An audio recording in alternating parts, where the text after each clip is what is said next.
എല്ലാവർക്കും ടെക് വിൻഡോയുടെ പുതിയൊരു വീഡിയോയിലേക്ക് സ്വാഗതം.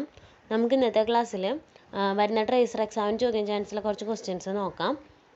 Four RCC construction the maximum size of course aggregate limited to. RCC construction ഉപയോഗിക്കുന്ന കോഴ്സ് അഗ്രിഗേറ്റിൻ്റെ സൈസ് മാക്സിമം എത്രയാണ് ഉപയോഗിക്കുന്നത്? 15 mm, 20 mm, 25 mm, 10 mm. എത്രയാണ് മാക്സിമം ഉപയോഗിക്കുന്ന size of coarse aggregate? 20 mm ആണ് സാധാരണ ഉപയോഗിക്കുന്നത്. എക്സെപ്ഷണൽ കേസസിൽ വർക്കബിലിറ്റിയുടെ ഈസൊക്കെ വെച്ചിട്ട് 10 mm, 15 mm ഉപയോഗിക്കാറുണ്ട്. റയർ കേസിൽ 25 mm. പക്ഷേ സാധാരണ നമ്മൾ normally maximum size of course aggregate എന്ന് പറയുന്നത് 20 mm ആണ്. ഓക്കെ, അടുത്ത question. According to Indian standard specifications the temperature for ക്യൂറിങ്ങിന് ഉപയോഗിക്കുന്ന ടെമ്പറേച്ചർ എത്രയാണെന്നാണ് ചോദ്യം. 5 degree Celsius, 10 degree Celsius, 27 degree Celsius, 42 degree Celsius. സാധാരണ ക്യൂറിങ്ങിന് ഉപയോഗിക്കുന്ന ടെമ്പറേച്ചർ എന്ന് പറയുന്നത് 27 ഡിഗ്രി സെൽഷ്യസ് ആണ്. ഓക്കെ, അടുത്ത question. A fixed point with known elevation. A fixed point with known elevation എന്ന് പറയുന്ന പേരെന്താ? Datum point, reference point, bench mark, first sight. A fixed point of non elevation എന്ന് പറയുന്ന പേരാണ് ബെഞ്ച് മാർക്ക്. ആദ്യത്തെ നമ്മളെടുക്കുന്ന site bench മാർക്കിലേക്ക് എടുത്തിട്ടാണ് നമ്മളൊരു ലെവലിംഗ് സ്റ്റാർട്ട് ചെയ്യുന്നത്. ഓക്കെ, അടുത്ത question. Frog made in the brick heats. ബ്രിക്കിലുണ്ടാക്കുന്ന ഫ്രോഗ് എന്തിനാണ് സഹായിക്കുന്നത്? To reduce the weight of the brick, to form a key for holding the mortar, to indicate manufacturing details, to indicate the top of the brick. എന്തിനാണ് frog സഹായിക്കുന്നത്? അതായത് it act as a key for holding the mortar. ഇപ്പോൾ ഇത് place ചെയ്യുമ്പോൾ motor hold ചെയ്യാനുള്ളൊരു key ആയിട്ട് അത് നമ്മുടെ ഫ്രോഗ് ആക്ട് ചെയ്യും. ഓക്കെ, അപ്പോൾ ഫ്രോഗ് എന്ന് പറയുന്നത് ഒരു കീ ഫോർ ഹോൾഡിംഗ് ദ മോട്ടറാണ്. അടുത്ത question. Chief ingredient of paints. പെയിൻറ്റിലെ ചീഫ് ഇൻഗ്രീഡിയൻറ്റ് എന്ന് പറയുന്നത് ഏതാണ്? Alcohol, dryer, pigment, oil. പെയിൻറ്റിൻ്റെ ചീഫ് ഇൻഗ്രീഡിയൻറ്റ് എന്ന് പറയുന്നത് പിഗ്മെൻ്റ് ആണ്. പെയിൻറ്റിലത്തെ ചീഫ് ഇൻഗ്രീഡിയൻറ്റ്. ഓക്കെ, അപ്പോൾ പിഗ്മെൻറ്റ് എന്തിനാണ് സഹായിക്കുന്നത്? ഡിസൈഡ് കളർ കിട്ടാൻ വേണ്ടിയിട്ടാണ് നമ്മൾ പിഗ്മെൻറ്റ് ഉപയോഗിക്കുന്നത്. ഇനി ലിക്വിഡ് പാർട്ട് ഓഫ് ദ പെയിൻറ്റിന് പറയുന്ന പേരെന്താണ്? Vehicle. Liquid part of the പെയിൻറ്റിന് പറയുന്ന പേരെന്താണ്? വെഹിക്കിൾ എന്നാണ്. ഇനി പിന്നെ പറയാനുള്ളത്, നമ്മൾ ബേസ്, അടുത്തൊരു കമ്പോണൻ്റാണ് പിഗ്മെൻറ്റും വെഹിക്കിളും പോലെ തന്നെ വേറൊരു കമ്പോണൻറ്റ് ഉപയോഗിക്കുന്നതാണ് ബേസ്. ബേസ് നമ്മൾ പെയിൻറ്റിലേക്ക് ആഡ് ചെയ്യുന്നത് ഒരു സ്മൂത്ത് സർഫസ് കിട്ടാൻ വേണ്ടിയിട്ടാണ് ബേസ് നമ്മൾ സാധാരണ പെയിൻറ്റിലേക്ക് ആഡ് ചെയ്യുന്നത്. സാധാരണ ഉപയോഗിക്കുന്ന ബേസുകൾ എന്ന് പറയുന്നത് iron oxide, zinc oxide, red oxide. Iron oxide, zinc oxide, red oxide ഒക്കെയാണ് സാധാരണ ഉപയോഗിക്കുന്ന ബേസുകൾ എന്ന് പറയുന്നത്. Metallic oxide used in the form of powder in a paint is called base. അപ്പോൾ പെയിൻറ്റിൽ ഉപയോഗിക്കുന്ന മെറ്റാലിക് ഓക്സൈഡുകൾ in the form of powder നമ്മൾ പെയിൻറ്റിൽ ഉപയോഗിക്കുന്നതാണ് ബേസ് എന്ന് പറയുന്നത്. ഓക്കെ, അപ്പോൾ ലിക്വിഡ് പാർട്ടിന് നമ്മൾ വെഹിക്കിൾ എന്ന് പറയും. അതേപോലെ പിഗ്മെൻറ്റ്സ് ആഡ് ചെയ്യുന്നത് ഡിസൈഡ് കളർ കിട്ടാൻ വേണ്ടിയിട്ടാണ്. ഓക്കെ, ഇനി അടുത്ത question. Linseed oil in paints. Linseed oil പെയിൻറ്റിൽ എന്തായിട്ടാണ് ആക്ട് ചെയ്യുന്നത്? ബേസ് ആയിട്ടാണോ, തിന്നർ ആയിട്ടാണോ, കാരിയർ ആയിട്ടാണോ, പിഗ്മെൻ്റ് ആയിട്ടാണോ?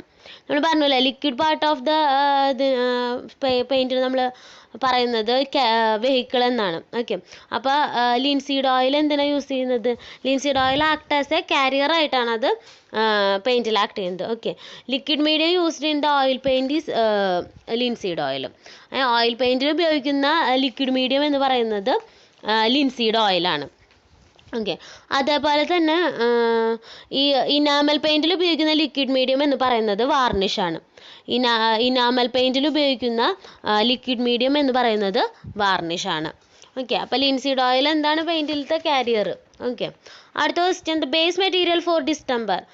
ഡിസ്റ്റംബറിൻ്റെ ബേസ് മെറ്റീരിയൽ എന്ന് പറയുന്നത് എന്താ? Lime, clay, chalk, lime putty. ഏതാ ബേസ് മെറ്റീരിയൽ ഫോർ ഡിസ്റ്റംബർ എന്ന് പറയുന്നത്? ചോക്കാണ് ബേസ് മെറ്റീരിയൽ ഫോർ ഡിസ്റ്റംബർ എന്ന് പറയുന്നത്. അടുത്ത question. The fall of moisture from the atmosphere to the earth surface in any form. അറ്റ്മോസ്ഫിയറിൽ നിന്ന് എർത്ത് സർഫസിലേക്കുള്ള fall of moistureനെ പറയുന്ന പേരെന്താണ്?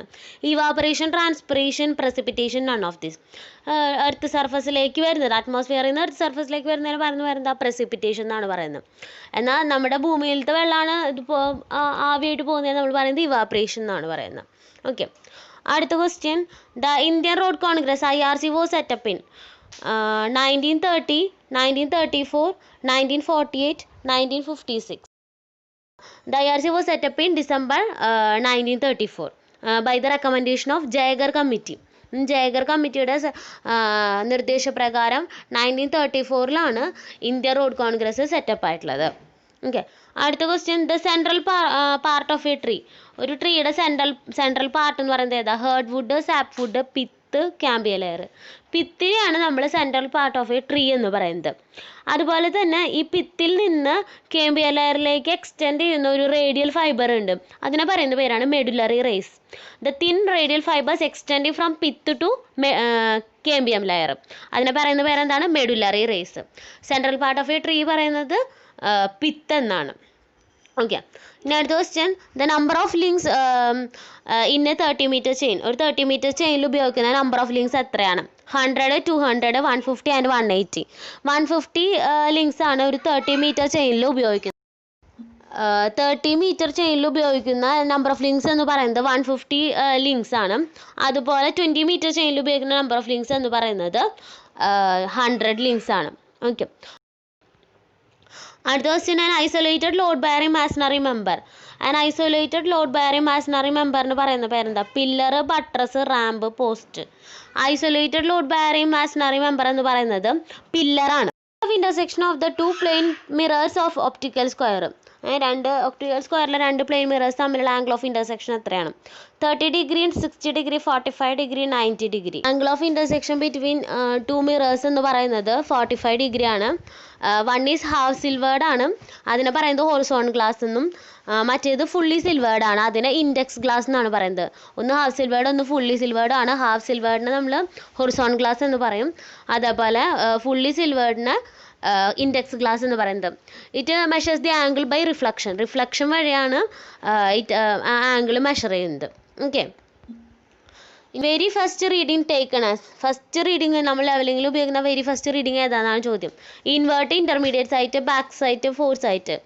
ലെവലിംഗിൽ ആദ്യത്തെ ഫസ്റ്റ് റീഡിങ് ഏതാണ്? ബാക്ക് സൈറ്റ് ആണ്. അതുപോലെ ലാസ്റ്റ് റീഡിങ് എന്ന് പറയുന്നത് ഫോർ സൈറ്റ് ആണ്. ബാക്കി ഇടയിലെടുക്കുന്ന റീഡിങ്ങുകളെല്ലാം ഇൻ്റർമീഡിയറ്റ് സൈറ്റ് ആണ്. ഓക്കെ. ഇനി ഒരു ചേഞ്ച് പോയിന്റ് വരുമ്പോൾ ബോത്ത് നമ്മൾ ബാക്ക് സൈറ്റും ഫോർ സൈറ്റും എടുക്കേണ്ടി വരും ആ പോയിന്റ് വെച്ചിട്ട്. അപ്പോൾ ഇന്നത്തെ വീഡിയോ എല്ലാവർക്കും ഇഷ്ടമായെന്ന് വിചാരിക്കുന്നു. നിങ്ങൾക്ക് എൻ്റെ വീഡിയോ ഇഷ്ടമായെങ്കിൽ ലൈക്ക് ചെയ്യുക, ഷെയർ ചെയ്യുക, സബ്സ്ക്രൈബ് ചെയ്യുക. Thank you.